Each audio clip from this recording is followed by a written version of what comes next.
verdade final, mais hipóteses plausíveis. E temos então a questão de sermos bastante sóbrios nessas interpretações, tá certo? Então, prosseguindo, vemos aí esse quadro que é bastante famoso, e ele traz aí um plano geral da escatologia num ponto de vista pré-milenista. E aí temos aí todo esse período aqui, ó, todo esse período aqui, abordado pelas 69 semanas de Daniel. As 69 semanas, a primeira semana, tá certo? As 7 semanas, 49 anos, 7 semanas de ano.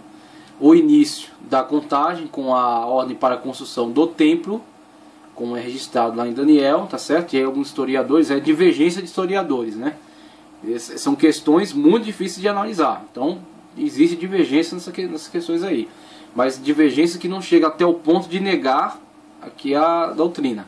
Então, são algumas divergências. Então, por exemplo, existem alguns que entendem que a ordem deu-se início no tempo de Artaxerxes. Então, Artaxerxes, a expedição da ordem para a construção do templo. Então, a construção do templo e o início da contagem das 70 semanas de Daniel. As primeiras 7 semanas, 49 anos.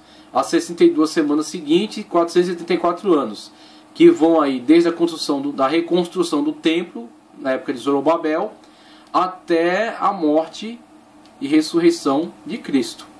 Até a morte e ressurreição de Cristo. Então, a contagem desse tempo dá, as 7 mais 62, 69 semanas.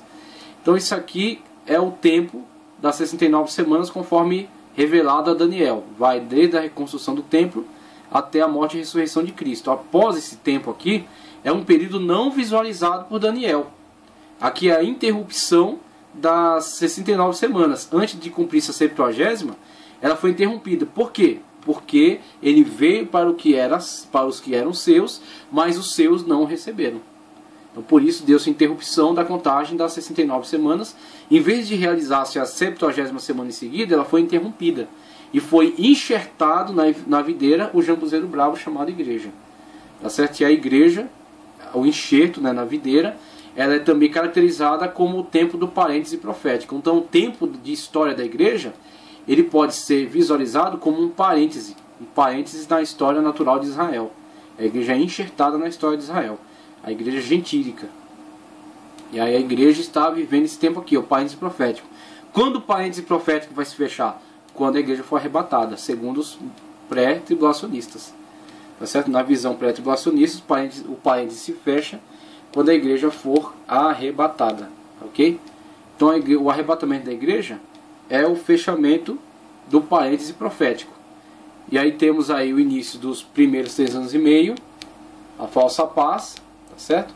E os últimos 3 anos e meio, que é a grande tribulação, período qual que Jesus trata dele como uma abreviação. Em vez de serem os 7 anos de grande tribulação, de grande perseguição, serão 3 anos e meio de grande perseguição e 3 anos e meio de falsa paz. E aí no final, os 1000 anos aqui, o milênio, tá certo? A parte azul ali, o milênio, a instauração do milênio. A visão pré-milenista é, na verdade, o ponto de vista mais antigo dentro do cristianismo, sendo mesmo afirmado desde os representantes da patrística, que são a ala mais antiga aí, primeiro o tempo apostólico, com a morte dos apóstolos, seus continuadores, que são chamados também da época da patrística, tá certo? Da defesa. Eles trabalhavam muito mais a questão apologética do que a questão escatológica, conforme o quadro que vimos na primeira aula. Então, a época patrística, com o passar do tempo, desenvolveu-se uma visão chamada de quiliasmo. E aí temos ali o quilias, a palavra ou quilias, do grego, tá certo? Que significa 1000. Quilias, né? Que terminou por exagerar. Então o problema não é ser quiliaça, o problema é ser quiliaça aloprado. Vamos colocar assim, né? O problema não é ser quiliaça, o problema é ser quiliaça aloprado. É não ter aquele princípio, por exemplo, que eu acabei de ler em João Calvino, não ser sóbrio. Então essa falta de sobriedade, essa curiosidade por saber o que não é possível saber agora. E essas hipóteses, essas diversas hipóteses levantadas aí, sem responsabilidade, sem sobriedade, acabam por estragar as possibilidades de interpretação. tornar a interpretação extremamente fora da Escritura Sagrada, desrespeitosa em relação às afirmativas da Escritura Sagrada, o que acabam destruindo com essas interpretações, né? Acabam levando elas à beira da heresia ou adentrando até a heresia mesmo.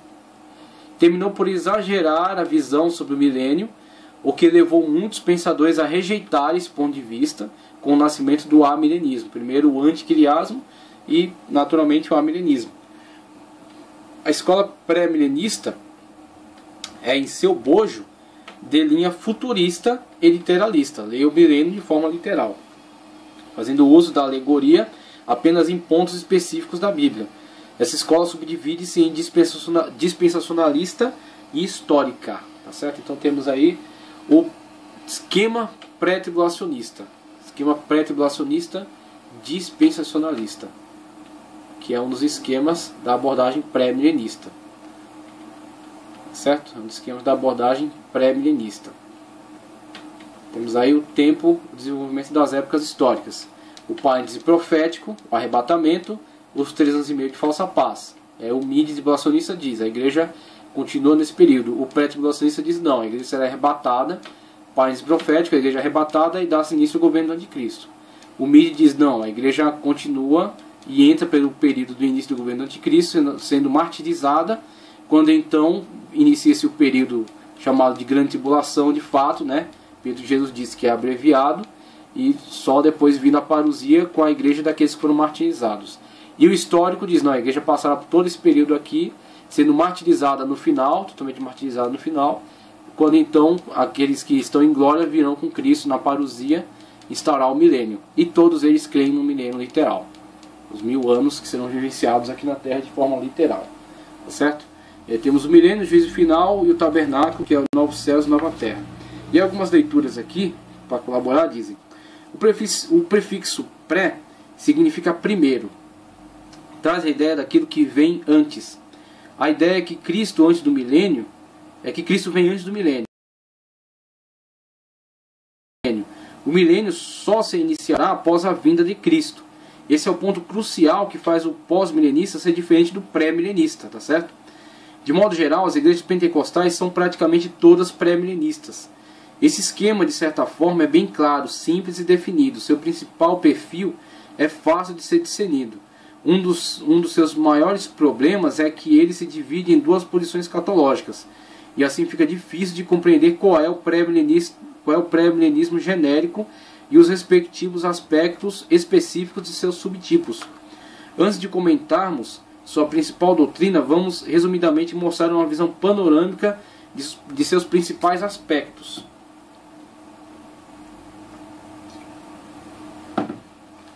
Uma visão panorâmica de seus principais aspectos, antes de vermos aqui a questão dos defensores.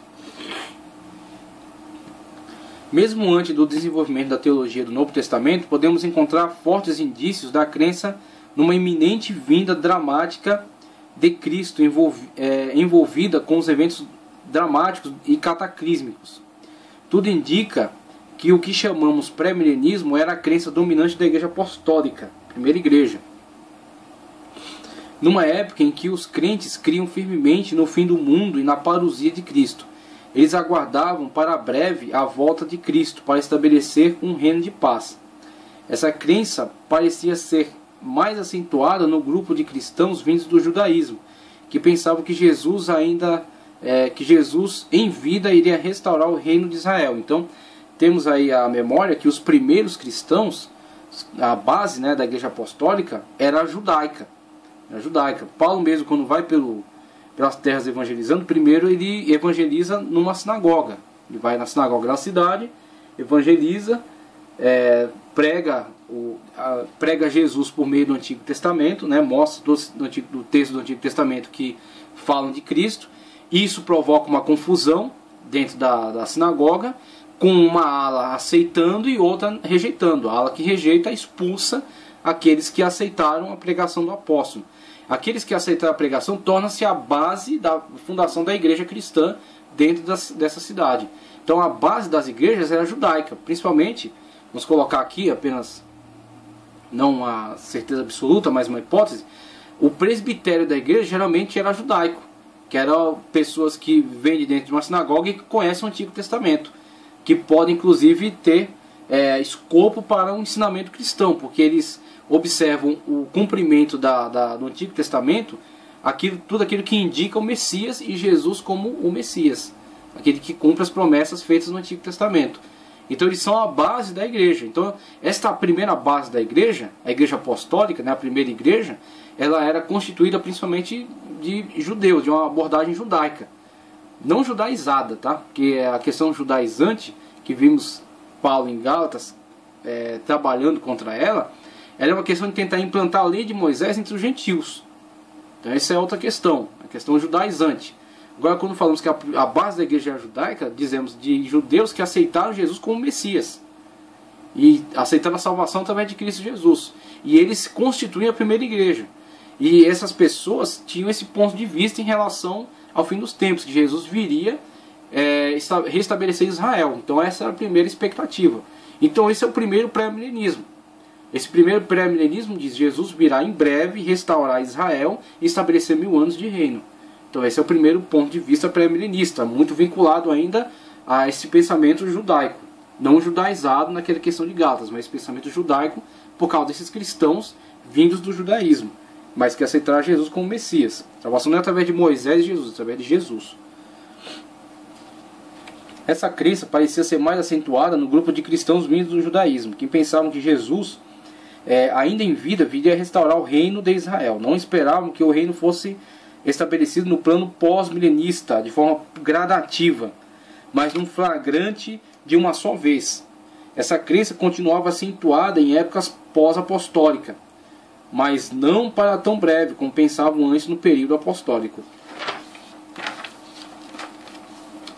É que os crentes ficaram um tanto decepcionados pelo fato de Jesus não ter vindo numa época breve dentro de suas expectativas. Então, sempre essa questão da expectativa da vinda de Cristo. E na verdade, esse é o modo mais saudável de se viver.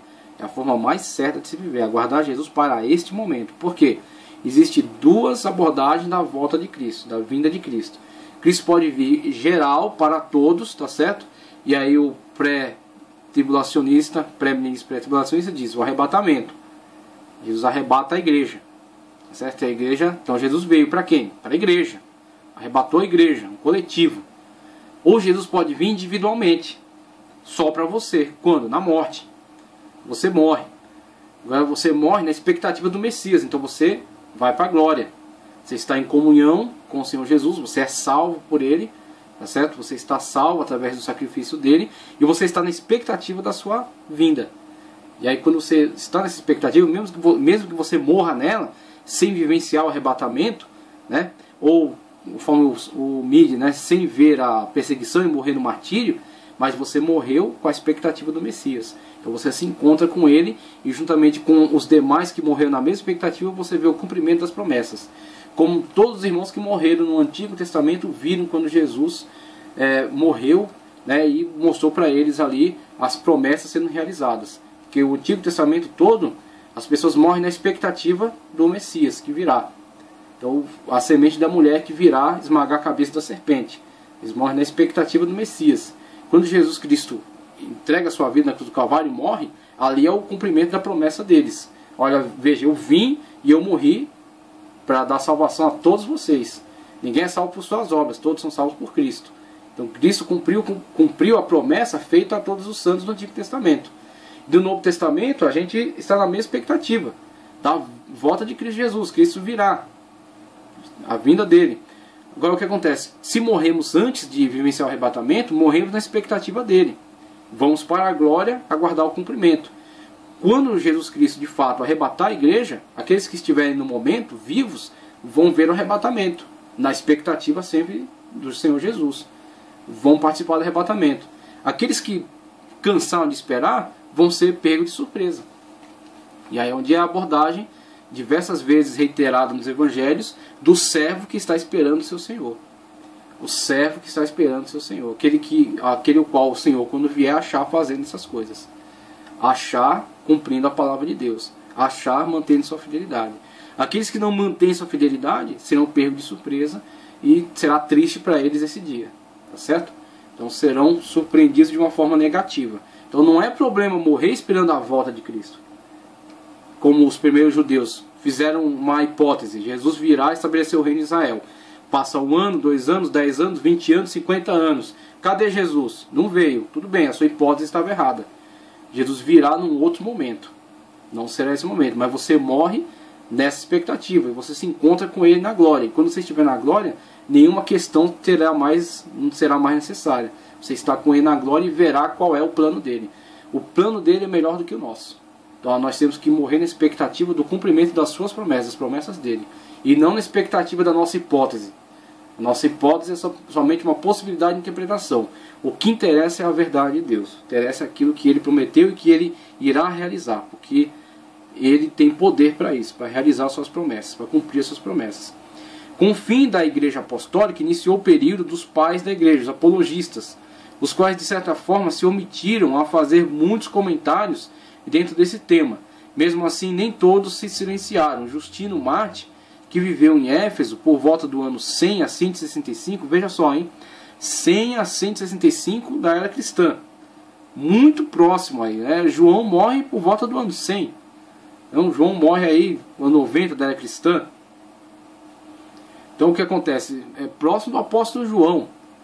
Então João morreu um pouco tempo depois, aí vem os personagens Policarpo, né? Continuador natural aí da obra de João. Justino, né, que se converteu também por essa época, muito próximo. Argumentou que a crença na ressurreição era algo indispensável à fé cristã. Para ele, os que não tinham essa crença não eram dignos de serem chamados cristãos. Veja só a importância dessa fé, a importância dessa expectativa. Acerca do Apocalipse, ele fez o seguinte comentário: um homem dentre nós, de nome João, um dos apóstolos de Cristo, profetizou em uma revelação que lhe foi feita, de que aqueles que confiassem em Cristo passariam 1000 anos em Jerusalém. Essa é a hipótese dada por ele, a forma como ele entendeu o texto.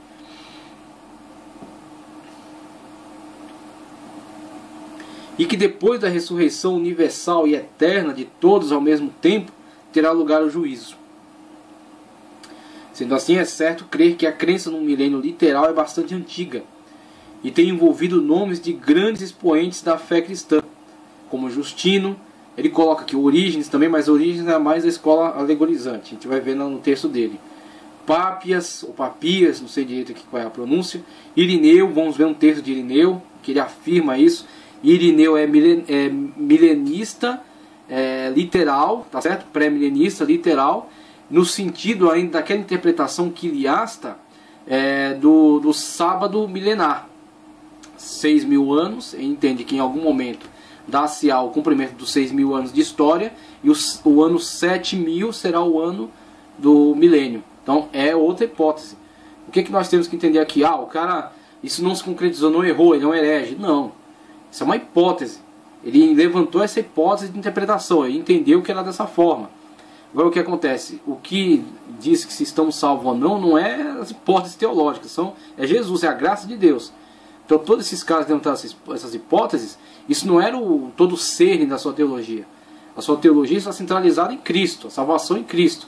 Agora, com relação às outras coisas, como João Calvino mesmo disse, são verdades sublimes, muito distantes de nós.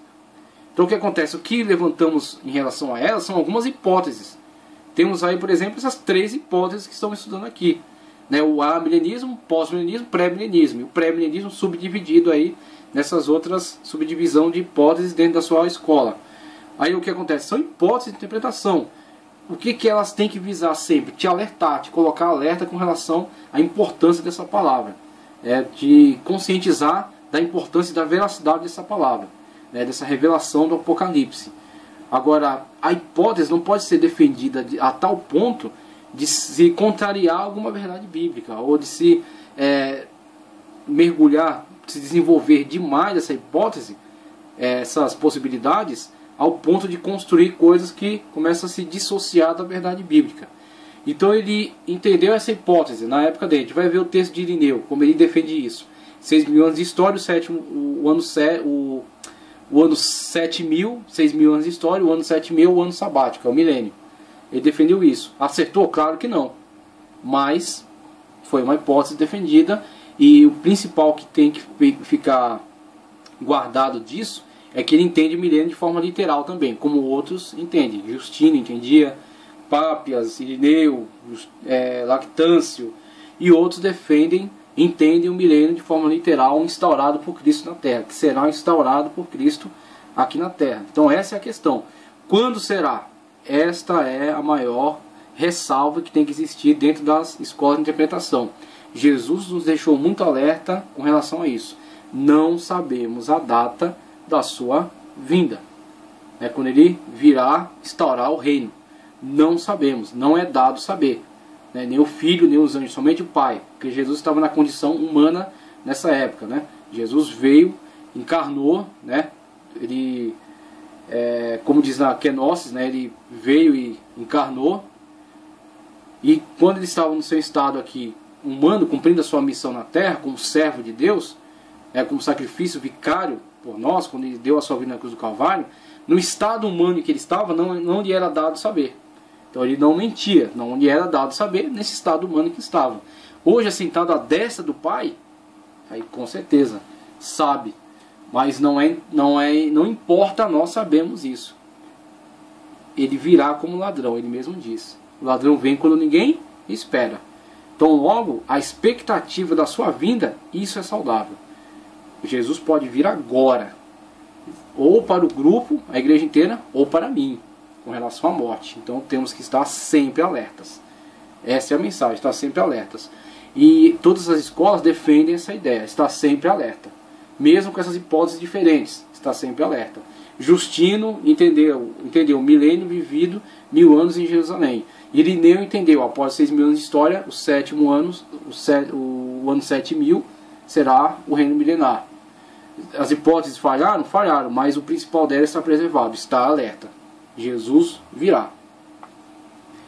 Então Justino dividiu os cristãos no seu tempo em duas categorias: os que esperavam o reino terrestre de Cristo e a que não tinha esperança em nenhum milênio futuro. Para ele, Jesus iria reinar na Nova Jerusalém, que futuramente seria edificada no mesmo local geográfico da antiga Jerusalém. Ele argumentava que a primeira categoria de cristãos era ortodoxa e a segunda era relapsa, possuidora de uma fé incerta. As profecias do Antigo Testamento eram interpretadas de forma literal por Justino. Sendo assim, ele afirmava que as profecias do Antigo Testamento, que falam da glória futura do povo escolhido, se cumpririam no reino de Cristo e não na consumação final dos tempos. Esse conceito de Justino recebeu o nome de quiliasmo. Veja aí o nascimento do chamado quiliasmo, o quilias, conforme eu vi na leitura lá, os 1000 anos literais. Quiliasmo. Então o problema não é ser quiliasta, o problema é ser aloprado. É não ter respeito, não ter limite na sua construção de hipóteses, na imaginação. Deixar a mente voar e construir coisas absurdas, coisas loucas que vão envergonhar o Evangelho. Então alguns quiliastas começaram a deixar a sua imaginação muito solta, não tiveram sobriedade, como João Calvino disse, e começaram